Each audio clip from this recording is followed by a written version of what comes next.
Bonjour à toutes, bonjour à tous, c'est Seb Lutin Magique.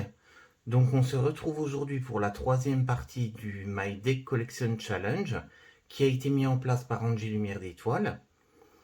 Donc pour les questions de la troisième partie qui vont de la question 15 à la question 21, donc on va commencer tout de suite. Donc le jeu dont les illustrations m'inspirent le plus. Donc le jeu dont les illustrations m'inspirent le plus, c'est le Tarot des Sorcières. Donc c'est celui-ci, il a été fait aux éditions Arcana Sacra, donc dans une boîte dure. Donc qui est avec une petite sorcière et un chat en train de jouer de la musique donc dans la couverture. Donc on va regarder quelques cartes ensemble. Donc il est accompagné d'un livret qui est très très bien écrit. Donc le livre il fait, c'est même un livre, oui c'est pas un livret. Alors le livre fait 217 pages. Donc vous avez l'explication pour tous les arcades majeurs et tous les arcades mineurs. Donc on va regarder quelques cartes ensemble. Donc je le trouve super sympa. J'ai acheté en même temps donc l'oracle. Donc l'oracle histoire de sorcière. Et là donc le tarot. On va regarder quelques cartes.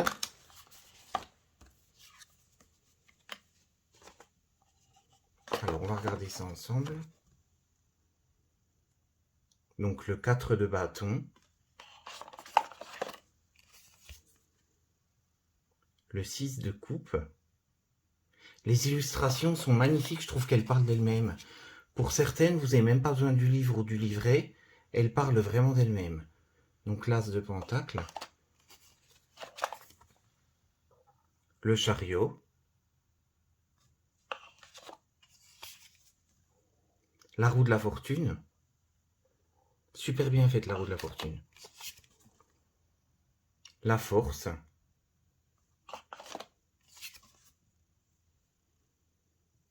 L'ermite.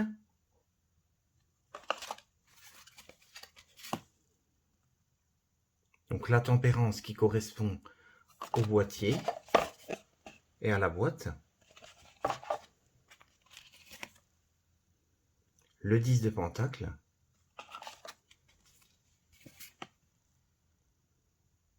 Les amoureux.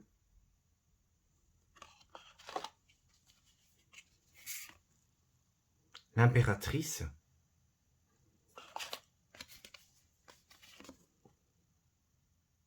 Le 7 de coupe. Donc les illustrations franchement sont magnifiques. Avec à chaque fois quelque chose qui sort des coupes. Il est vraiment super sympa. C'est celui-là en fait que je trouve les illustrations les plus jolies. Donc après nous avions la question numéro 15. Donc je vais ranger celui-ci. Donc la question numéro 16, pardon, qui était le jeu dont les messages, le livret m'inspire le plus. Donc le jeu dont le livret m'inspire le plus, donc c'est également chez Arcana Sacra, et c'est le Lightseer Tarot. Donc il a été fait par Chris Anne, et il a été fait en français par les éditions Arcana Sacra. Donc pareil, les illustrations sont très très sympas. On va regarder le livre ensemble. Donc par exemple, on va prendre la première carte. Donc le magicien. Parce que c'est un Rider-Waite, donc la première carte c'est le magicien. Donc les compétences pour la vision de lumière, le talent naturel, les pouvoirs des manifestations, la créativité, toutes les ressources dont vous avez besoin pour votre portée. En vision de l'ombre, donc en négatif, vous avez le potentiel dont vous ne tirez pas profit, les talents cachés, l'intention discutable, les actions égoïstes ou autodestructrices, le besoin de recentrer votre énergie, l'énergie créative bloquée, l'illusion, la manipulation. La grande prêtresse, donc en vision de lumière, vous avez les rêves, la clairvoyance, la synchronicité, la méditation, l'introspection, l'intuition, l'expérience spirituelle. En vision de l'ombre, entretenir des secrets, des ragots, un manque de confiance en son prochain, des seins cachés, non-confiance en votre intuition, votre voix intérieure n'est pas écoutée. Donc pour l'impératrice, créativité, prolifique, fertilité, unité, maternité, la déesse, sensualité, éducation, abondance, empathie, amour inconditionnel, équilibre du corps, âme et esprit. En vision de l'ombre, donc en négatif, vous avez l'infertilité, les bouleversements et le repli émotionnel, le besoin de soigner votre santé, de prendre soin de vous, la disharmonie, tendance à la fermeture trop concentrée sur des aspects matériels de la vie, et la dépendance aux autres. Et les cartes sont super bien illustrées. Là, par exemple, ça correspond à la conception. Vous avez la femme enceinte avec la terre. Elle est très très bien faite. Les illustrations sont vraiment jolies. Donc pour le hiérophante, vous avez celle-ci. Le chariot, donc celle-ci. Pour la lenteur, l'ermite, donc vous avez réflexion intérieure, méditation, contemplation, quête de l'âme, sagesse intérieure, retrouver le guide en soi, prendre du temps loin du chaos, d'une vie trop remplie, faire une pause, partir en ermitage. En vision de l'ombre, marginal, isolation, solitude, sourd à votre intérieur, se sentir inadapté, manque de confiance en vous. Donc le livre, je trouve qu'il est très très bien écrit. Pareil pour les bâtons, chaque fois vous avez des explications. Là, par exemple, pour le 5 de bâton, vous avez compétition, ambition, défi, se faire pousser par les autres vers l'excellence, remue-ménage, joute mentale, adrénaline, agression, dépasser ses limites, énergie dynamique, dépassement de soi. En vision de l'ombre négative, vous avez besoin de collaborer, querelle de groupe, conflit, compétition excessive. Donc vraiment, je le trouve très très bien écrit. Il a été très très bien fait par les éditions Arcana Sacra. Donc c'était le livre de Chris Hahn, enfin le tarot, pardon, de Chris Hahn, le Light Years Tarot. Donc après, nous avions la question numéro 17. Le jeu que j'utilise rarement de peur de l'abîmer. Donc le jeu que j'utilise rarement de peur de l'abîmer, c'est celui-ci, c'est le tarot ésotérique des fées. Donc il était aux éditions Ada. C'est un vieux jeu, mais le problème c'est que le carton est très très souple. Donc niveau solidité, il n'est pas très très solide. Et les cartes sont assez fines, donc du coup je m'en sers très peu. Les cartes sont magnifiques, je vais vous en montrer quelques-unes. Mais c'est vrai qu'ils s'abîment. Dans les coins, on voit, pareil, comme je l'ai ouvert un petit peu, ça s'abîme. Pourtant, je prends soin de mes jeux, mais... On le voit, hein, c'est un carton hyper souple.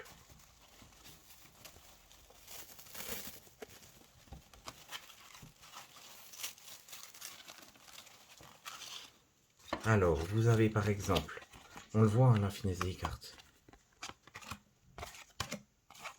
La carte de la mort, le mage, le roi de coupe,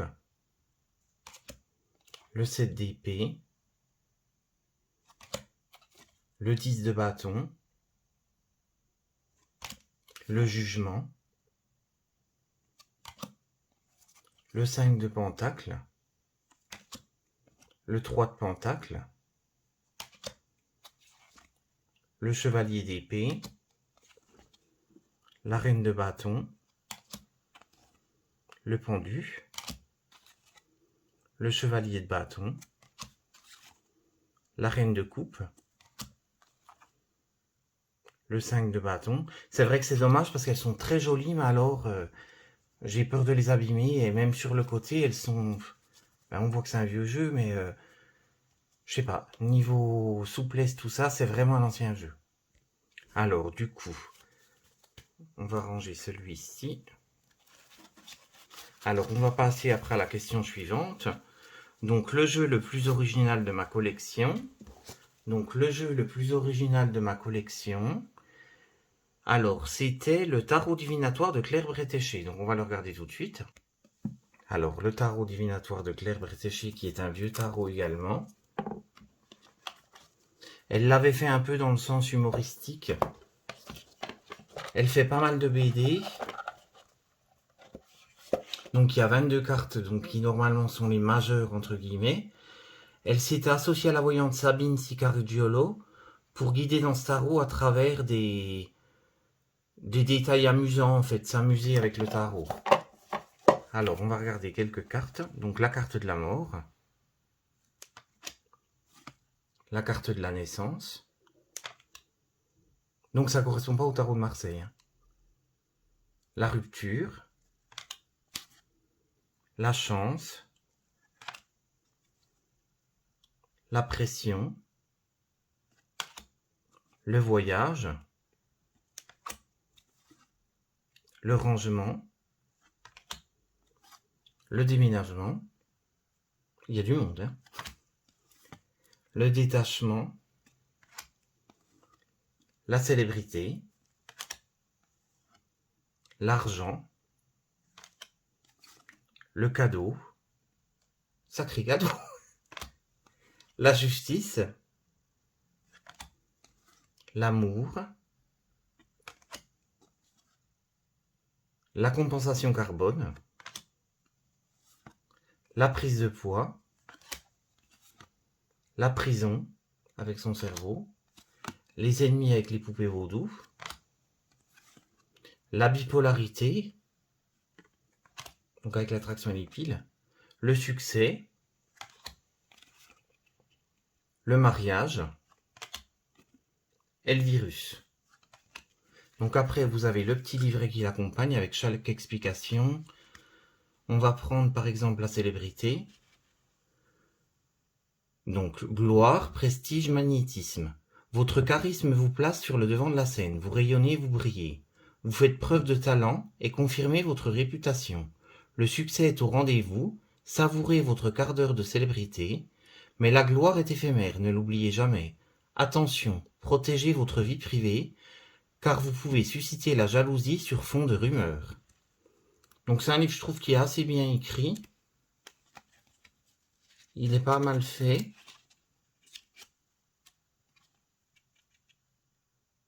C'est un jeu qui a de l'esprit, c'est un jeu assez dynamique. Il est sympa. C'est un petit jeu sympa à avoir dans sa collection. À la fin, vous avez des petites explications. Par exemple, là, vous avez un tirage en croix. On vous explique, vais-je obtenir une promotion? Donc, il y avait le virus. Il y avait l'amour, la chance. Et puis, vous aviez la carte de la pression. Donc, en fait, ça correspondait en interprétation. Donc, les cartes font état d'une mise à l'épreuve au sein de votre entreprise. De vos proches résultats dépendront votre promotion. Actuellement, vos chances ne sont ni fortes ni faibles. Donc, c'était entre deux par rapport à ce tirage-là, par exemple. Ça, c'est sympa, je trouve. Donc, après, on va passer à la question suivante. Donc, la question suivante qui était la question numéro 19. Le jeu qui me demande le plus de pratique d'apprentissage. Donc, le jeu qui me demande le plus de pratique d'apprentissage, c'est celui-ci. C'est aux éditions Arcana Sacra et c'est le Starshield Tarot. Donc, il est de Daniel Noël. Et en fait, c'est un jeu qui est assez complexe parce que vous avez également les pierres, vous avez un peu l'astrologie, vous avez les chakras. Et c'est vrai que du coup, il est assez compliqué, entre guillemets. Bon, vous avez les arcades majeures, les arcades mineures, mais si on veut aller vraiment très loin et tout étudier, il y a vraiment pas mal d'apprentissage. Hein. Donc là, au niveau des chakras, l'explication des chakras, les clés spirituelles, les tirages akashiques, pardon. C'est vrai qu'il est beaucoup plus compliqué que les autres. Hein.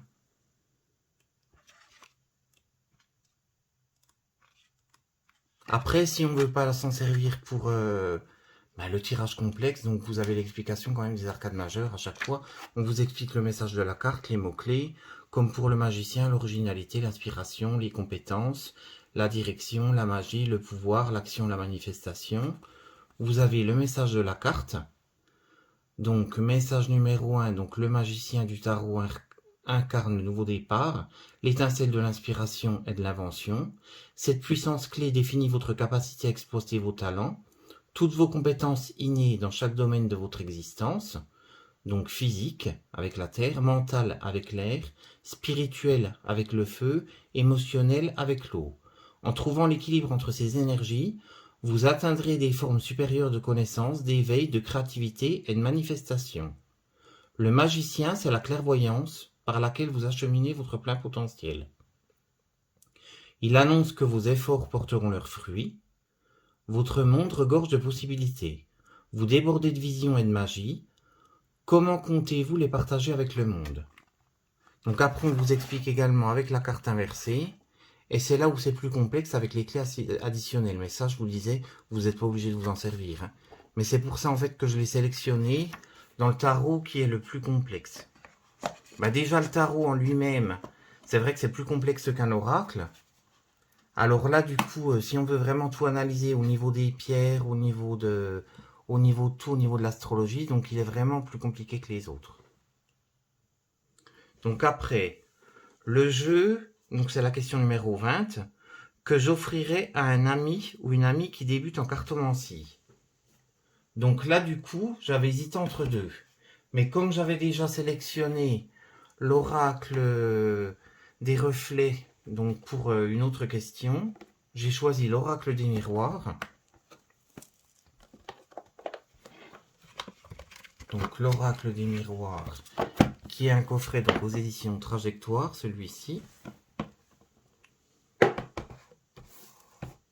Alors, c'est le jeu de Dimitri d'Alphonse Duvril. Donc là, vous avez carrément les messages qui sont inscrits sur les cartes.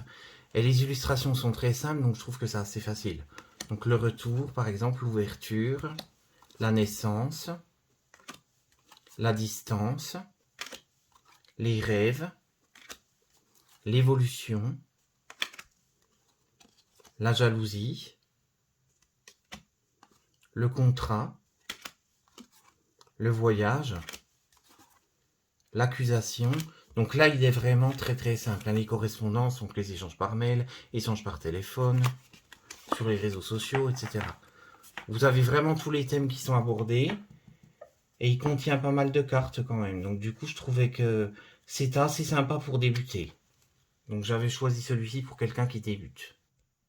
Donc après, on arrive à la dernière question, qui était la question 21. Le dernier jeu que j'ai acheté. Donc le dernier jeu que j'ai acheté, c'est le jeu de Lorena Letta, le Connected and Free, en édition française, donc chez Arcana Sacra. Donc c'est un jeu qui est super sympa, avec de belles illustrations. Donc je vais vous montrer quelques cartes. Donc il est en boîtier dur, pareil, chez Arcana Sacra. Donc vous avez par exemple le guérisseur, les obstacles, le chakra de l'amour, la guérison, la clairvoyance, le masculin sacré, la comparaison avec les deux chevaux, l'éclaircie, donc avec l'arc-en-ciel, atteignez des sommets, pensez à votre cœur, le cœur justement, avec l'ours, le pouvoir de manifestation, la connaissance supérieure, avec le hibou, soyez-vous, avec le saumon, l'abondance, le commencement, les plaisirs, la famille. Donc c'est un jeu qui est assez sympa, que vous pouvez même tirer une seule carte, des fois pour avoir un avis pour votre journée, un tirage du jour. Il est très très bien fait, vous avez les explications à l'intérieur donc du livret. Donc le livret qui fait donc 87 pages.